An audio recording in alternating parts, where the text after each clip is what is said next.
तो जज को छोड़कर ये लोग उसको गिरफ्तारी कर रहे हैं। क्यों भाई? जज क्यों बैठा हुआ है अभी तक? क्योंकि सारे प्रकरण में उन्होंने पूरा साफ-साफ लिखा है जज का। तो उसको गिरफ्तारी नहीं कर रहे हैं। हम तो अभी धारा नहीं बचा हुआ था, क्रिमिनल से लेकर, रेप से लेकर हर चीज़ का, मर्डर तक का धारा लगा हुआ था। तो वो जज साहिबा का गिरफ्तारी सबसे पहले होनी चाहिए और उनसे पूछा जाना चाहिए कि किसका मर्डर हुआ, किसका रेप हुआ, क्योंकि सब तो सही सलामत है। चकैठ की तरह घूम रही है उसकी पत्नी, एकदम देखिएगा तो सास उसका घूम ही रही है। भाई तो रेप किसका कर दिया तू सुभाष? कि आखिर वो 1 घंटा 20 मिनट में अतुल सुभाष कहना क्या चाहते थे और उन्होंने क्या कह के इस पूरे सिस्टम को झकझोर के रख दिया है। हमारे सामने मौजूद है महिला विकास मंच के वैशाली अध्यक्ष पूर्णा जी। इनसे हम बात करेंगे कि आखिर इस पूरे प्रकरण में वो क्या सोचती है, उनका क्या राय है। जी सबसे पहले 1 घंटा 20 मिनट के उस वीडियो में अ, जो अतुल सुभाष ने 5 को आरोपित बनाया था, जिसमें पहला उन्होंने रीता कौशिक जज को आरोपित बनाया था। दूसरा वो अपनी पत्नी नीता सिंघानिया को आरोपित बनाया था। तीसरा में वो अपने सासू माँ को आरोपित बनाया था। चौथा में वो अपने साले को आरोपित बनाया था और पांचवा में वो अपने चचेरे ससुर को आरोपित बनाया था। इसमें से 3 गिरफ्तारी हो चुकी है। क्या आपको लगता है कि ये न्याय प्रणाली में जज साहिबा की गिरफ्तारी होगी? अ, हम लोग के तो चाहिए कि जज का सबसे पहले गिरफ्तारी होनी चाहिए था, क्योंकि उन्हीं की अहम भूमिका के कारण आज डेट पे डेट, डेट पे डेट, डेट पे डेट होते जाता है। जब तक पेशकार साहब को कुछ पकड़ाइएगा नहीं, तब तक आपको अगला डेट मिलेगा नहीं। इस कारण एक केस का लगभग लंबे समय तक 10 साल, 5 साल चला जाता है, तब जाके कहीं न्याय मिलता है, किसी को न्याय न भी मिलता है। तो इन सब की गिरफ्तारी से पहले उन जज साहिबा से ही पूछा जाना चाहिए था कि आखिर का न्याय क्यों नहीं मिला अभी तक अतुल को? जब 20,000 का वो मंथली दे रहे थे अपनी पत्नी को, तो फिर जब 3 करोड़ की डिमांड थी, तो फिर उन्होंने सुनवाई क्यों नहीं किया उनका? हर एक दर्द बयाँ किए हैं वो 23 या 24 पन्नों में। उन्होंने हर वो बात बोला है। मतलब हम क्या बताएँ, दर्द भरी कहानी अतुल सुभाष जी ने। तो मैं न्यायालय से दरखास्त करती हूँ कि उनके मतलब उनकी पत्नी से पहले जज साहिबा की गिरफ्तारी होनी ज़रूरी है, लेकिन पता नहीं ये लोग ऐसा करेंगे नहीं।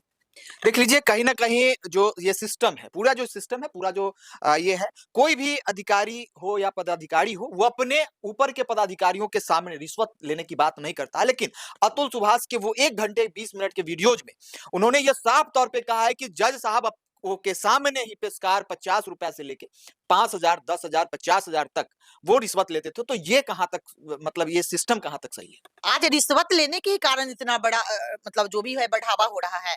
हर जगह रिश्वत की माँग होती है, जिसके कारण पुरुष हो या महिला हो, सब पिछड़ते चला जाता है। और अधिकारी हो या बड़े अधिकारी हो, हम ऑन कैमरा कह रहे हैं, हर जगह रिश्वत की घूसखोरी चलती है। और इस कारण मतलब बढ़ते जाता है, सबका मन बढ़ते जा रहा है। आज इनकी पत्नी को देखिए, इनकी पत्नी का क्या नाम है, निकिता जी का ये हाल देखिए। निकिता का मतलब कहीं न कहीं वो भी मैनेज कर रखे होंगे जज को, जिसके कारण अतुल सुभाष जी का मतलब केस नहीं हो रहा था। ये भी हो सकता है कि महिला है और महिला का ज़्यादा सुनवाई हो रहा है अभी हर जगह। अगर महिला रोते हुए चला जाए कहीं, तो उनका सबसे पहले सुनवाई होता है। चाहे वो 376 लगा दे, 498 कुछ भी लगा दे, उनका सबसे पहले सुनवाई होता है। तो इस चीज़ को हम चाहेंगे कि न्यायालय से मेरी आग्रह है और मतलब जो भी है जल्द से जल्द इस चीज़ पे मतलब कार्रवाई किया जाए कि औरतों को इतना छूट नहीं देना चाहिए। देख लीजिए इनका स्पष्ट तौर पे कहना है कि औरतों को इतनी छूट नहीं मिलनी चाहिए। लेकिन इससे भी बड़ा सवाल यह है कि ये महिला विकास मंच की वैशाली की अध्यक्ष हैं और अगर यही कोई महिला पे होता, अगर तो अभी तक पूरे देश में आग लग जाता, लेकिन यही पुरुष पे हुआ है तो अभी तक इस तरीके का कोई महिला संगठन या कोई और संगठन वो आगे नहीं आया है। नहीं, बिल्कुल हम लोग आगे आए हैं, हम लोग इसको देख रहे हैं, लेकिन हम लोग करें तो क्या करें? इसमें कहीं हम लोग को कुछ नज़र नहीं आ रहा है, क्योंकि ये कोर्ट का मामला है। जब महिला विकास मंच की टीम जब कहीं जाती है, तो लोग बहुत चिल्ला कर बोलते हैं, "आप लोग क्यों आ गए? कोर्ट का मामला है, कोर्ट समझेगी।" क्योंकि उसको पता है कि कोर्ट में तो 10 साल लगेगा। मैडम अभी आएँगे, 1 सप्ताह में सारा निर्णय सुना देंगे कि आप ये किए हैं, आप वो किए हैं। हम लोग तो दोनों का सुनते हैं ना, महिला विकास मंच या कोई भी जाता है जब काउंसलिंग में, तो हम लोग तो दोनों का सुनते हैं, स्पॉट टू स्पॉट। गाँव में पता लगाते हैं। सरपंच साहब को पकड़ते हैं, मुखिया जी को पकड़ते हैं, दोनों तरफ का सुनते हैं, तब पता लगता है कि लड़का गलत है या लड़की गलत है। तब जाके कुछ निष्कर्ष पे पहुँचते हैं। लोग क्या करता है, जब हम लोग जाते हैं तो जानबूझकर कोर्ट न्यायालय में जाता है, जो गलत होता है वो। वो सबसे पहले दौड़ेगा, क्योंकि उसको पता है कि मुझे 5-10 साल लगेगा, तब तक खिंचाएगा समय। और जब आप कोर्ट में जब चलता रहता है केस, तो किसी का अधिकार ही नहीं, नहीं वहाँ थाना पुलिस जाएगी, नहीं कोई संस्था जाएगी। तो ये तो है ही है, लेकिन इसके बावजूद भी मैं उस न्याय प्रणाली पे एक हमारा सवाल है कि 1 केस समझ में आता है, 2 केस समझ में आता है, उसपे 9 के 9 केसेज़ अतुल सुभाष पे जो एक के बाद दूसरा, दूसरा के बाद तीसरा, तीसरा के बाद चौथा करके जो 9 केसेज़ हुए। तो क्या जज साहब को या पूरे न्याय प्रणाली को ये समझ में नहीं आया कि एक व्यक्ति क्या 9 दफ़ा कानून को तोड़ सकता है या एक व्यक्ति 9 बार अपराध कर सकता है, एक ही चीज़? यही तो समझ में नहीं आ रही है कि मतलब कैसे इतना धारा लग गया एक आदमी पे 306 मतलब कोई धारा ही नहीं था। हम क्या बोले धारा का नाम क्या बोले? कोई ऐसा धारा नहीं था जो अतुल सुभाष पे नहीं लगाया गया था। और जज साहिबा का तो हम धन्य मानेंगे कि वो मतलब कैसे वो जज बनी। मुझे लगता है घूसखोर के दुनिया में वो भी घूस देकर ही जज बनकर बैठी हैं कि वो कैसा जज बनी कि 9 धारा का केस देख रही थी। सारा धारा वही बेचारा किया था। टोटल मतलब एक भी धारा नहीं बचा हुआ था। क्रिमिनल से लेकर रेप से लेकर हर चीज़ का मर्डर तक का धारा लगा हुआ था। तो वो जज साहिबा का गिरफ्तारी सबसे पहले होनी चाहिए और उनसे पूछा जाना चाहिए कि किसका मर्डर हुआ, किसका रेप हुआ? क्योंकि सब तो सही सलामत है। चकैठ की तरह घूम रही है उसकी पत्नी एकदम देखिएगा तो, सास उसका घूम ही रही है। भाई तो रेप किसका कर दिया तू सुभाष? उसका जब शादी हुआ होगा तो पूरा रीति-रिवाज से हुआ, हिंदू रीति-रिवाज से हुआ। रेप किसका हुआ? जो ये धारा लगा हुआ है। देख लीजिए, जैसा कि ये कहना है कि आखिर क्या हुआ, क्योंकि इस तरीके की धाराएँ जो है वो पुरुषों पे आम हो गई है। आप भी अगर क्योंकि आप सभी लोग इस चीज़ को जानते हैं कि अगर एक पुरुष अगर प्रताड़ित महिला से होता है और वो थाने पे जाता है, तो उसे धत्कार के, धुतकार के वहाँ से भगा दिया जाता है। लेकिन वहीं अगर रोती-बिलखती अगर महिला थाने पे पहुँचती है, भले ही दोष उसके पति का ना हो, भले ही दोष उसके सास-ससुर का ना हो, लेकिन उसे सबसे पहले उसे बैठाया जाता है और उसके बाद उसके पति और सास-ससुर जिसका कोई इन्वॉल्वेशन नहीं होता है, उस पे कार्रवाई होती है। ये कहाँ तक सही? वही बोला मतलब वो तुरंत कार्रवाई हुआ क्योंकि वो लोग प्रशासनिक आदमी हैं। अभी एक एक बात हम आपको और बोलना चाहूँगी ऑन कैमरा कि अभी अगर गोली चले और किसी प्रशासन के आदमी को लग जाए, हुँ। तुरंत स्पॉट गिरफ्तारी होती है। एक्शन तुरंत 24 घंटे के अंदर क्या 12 घंटे के अंदर में उसकी गिरफ्तारी हो जा रही है। अगर आम पब्लिक को अगर गोली लग जा रही है, तो आप लोग ऐसा हमको बता दीजिए एक भी केस जिसमें तुरंत गिरफ्तारी हो गई होगी। है ऐसा कोई भी अगर अगर पुलिस वाले या कोई भी हमको बता दे कि आज तक किसी पब्लिक के साथ में अगर मतलब सर ही फूट जा रहा है, कुछ भी ऐसा हो जा रहा है तो उसकी गिरफ्तारी हो गई होगी। अगर प्रशासन के द्वारा अगर कुछ ऐसा हो जा रहा है, तो तुरंत ऑन द स्पॉट गिरफ्तारी होती है। ये कहाँ तक नियम है? क्योंकि कानून तो सबके लिए बराबर होती है। तो इस चीज़ को देखते हुए ऐसा माना जाता है कि जज, न्यायालय, कोर्ट, कचहरी सब बिका हुआ है। बस नाम के लिए, डराने के लिए वो चीज़ बना हुआ है कि बस डराने के लिए है कि बस शोषण करो इस चीज़ का। इसके लिए पुरुष भागा-भागा जाए कोर्ट न्यायालय में या महिला भागा-भागा जाए कोर्ट न्यायालय में। अच्छा, अभी के परिवेश में आपको क्या लगता है कि महिलाएँ शोषण करती है या फिर पुरुष शोषण करता है? अभी के परिवेश में मैं अपना एक मतलब ये बात बता दे रही हूँ पुरुष तो करते ही हैं, लेकिन अभी जब मैं जाती हूँ अपना केस जो भी काउंसलिंग में है तो मतलब 95% जो है पुरुष प्रताड़ित मुझे मिलते हैं। पुरुष प्रताड़ित मिलते हैं। मिलते हैं, बिल्कुल, क्योंकि जब काउंसलिंग की जाती है, हम लोग तो दोनों का काउंसलिंग करते हैं, तो पुरुष प्रताड़ित मिलता है हम लोग को ज़्यादा ही।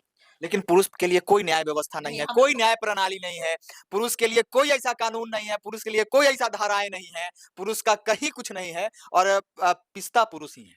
हाँ, बिल्कुल, लेकिन हम लोग ऐसा नहीं है, हम लोग दोनों को न्याय दिलाते हैं। पुरुष का जब दोनों को देखते हैं, पुरुष का जब ऐसा होता है, तो हम लोग पुरुष के साथ ही रहते हैं। अच्छा, आपको क्या लगता नहीं है कि पुरुष के लिए कोई धाराएँ बननी चाहिए? बिल्कुल बननी चाहिए और पुरुष के लिए भी कोई एक्शन होनी चाहिए, कोई धारा बननी चाहिए ताकि वो भी प्रताड़ित नहीं हो। क्योंकि पुरुष जो होता है ना, औरत क्या है रोती, बिलखती, चिल्लाती, अपना त्रिया चरित्र जो होता है, वो समाज के सामने लाकर वो अपना व्याख्यान करा देती है।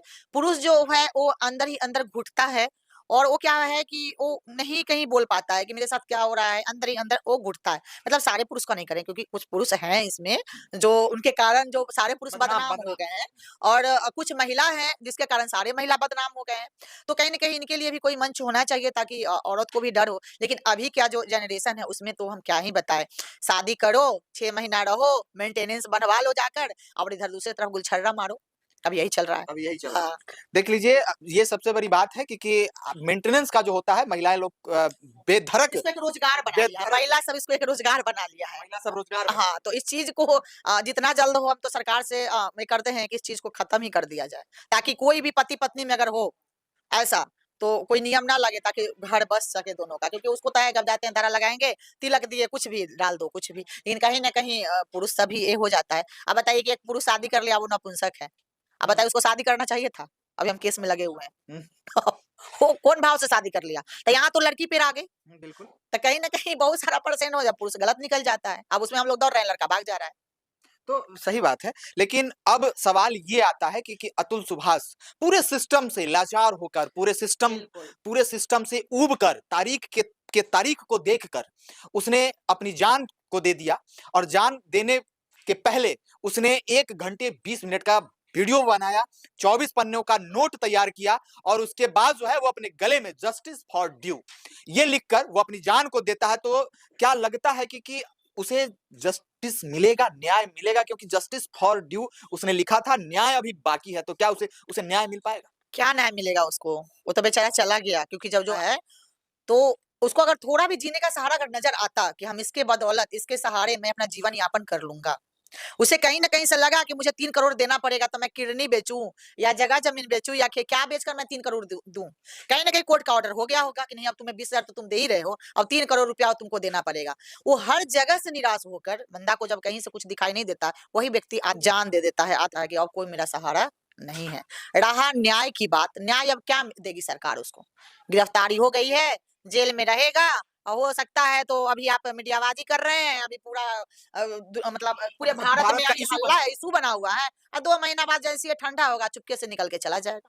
ये भी हो सही बात है कि ये 3 की गिरफ्तारी ये साबित कर रहा है कि इसके बाद जो है वो फाइल बंद कर दी जाएगी और बंद होने के बाद जो है उसका जो न्याय है वो अधूरा रहने की बिल्कुल, अधूरा बिल्कुल। अधूरा यही सुनिएगा, हम जो बोल रहे हैं यही होना ही है, क्योंकि उसने तुरंत गिरफ्तारी हो गई। उस समय क्यों नहीं आवाज़ उठाया जज? उस समय क्यों नहीं एडवोकेट आवाज़ उठाया कि तुम 9 धारा जो लगा रहे हो उसपे, उस जज की क्यों गिरफ्तारी नहीं हुई? तो उसकी जज की क्यों नहीं गिरफ्तारी होगी? 9 धारा किस चीज़ का लगा? उस समय गिरफ्तारी इस औरत का क्यों नहीं हुआ? कि तुम क्या चीज़ का इतना पर जितना धारा लग रहा है? अगर पति-पत्नी में झगड़ा था, विद्रोह था, तुम दोनों अलग हो गई, एक डोरी एक्ट तो सुनते हैं अब। 498 हाँ, का केस केस उस डोरी एक्ट सुने, दहेज मेंटेनेंस सुने, दहेज प्रताप, मर्डर, डकैती, मतलब जो भी था वो सब लगा दिया। एक केस सुनते थे कि चलो जब दोनों अलग होता है तो मेंटेनेंस का केस लोग ठोक देता है कि चलो हमको परवरिश करने के लिए कुछ दिया जाए। लेकिन ऐसे औरतों को नहीं दिया जाए जो खुद जॉब कर रही है, उसको क्या चीज़ का मेंटेनेंस चाहिए भाई? तुमको पति यहाँ मेंटेनेंस देके तुम दूसरे के यार भतार के साथ में गुलछर्रे उड़ाओ।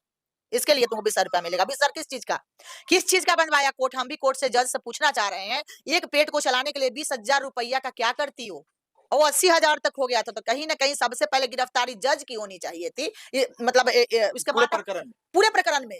तो जज को छोड़कर ये लोग उसको गिरफ्तारी कर रहे हैं। क्यों भाई? जज क्यों बैठा हुआ है अभी तक? क्योंकि सारे प्रकरण में उन्होंने पूरा साफ-साफ लिखा है जज का।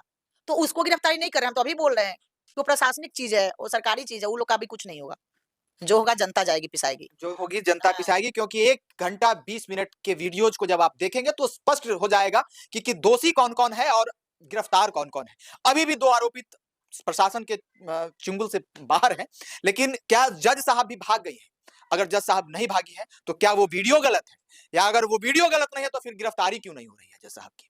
क्या? वही अभी तक गिरफ्तारी हो जानी चाहिए, वो अभी स्वतंत्र रूप से घूम रहे हैं, इसको गिरफ्तार कर लिया या कुछ दिन में ये लोग भी बाहर आएगा, कुछ दिन में क्या 2, 4, 5 महीना, क्योंकि अभी तो इश्यू है पूरा इंडिया में, पूरा एकदम आग की तरह फैला हुआ है कि उन्होंने अपना अभी गिरफ्तारी हुई है, अभी वो जेल होगा, 6 महीना, साल भर में वो जेल से रिहा होंगे या 2 साल में, लेकिन रिहा उनको हो जाना है, मुझे पता है, मत यही है। मतलब जस्टिस फॉर ड्यू बाकी ही रहेगा।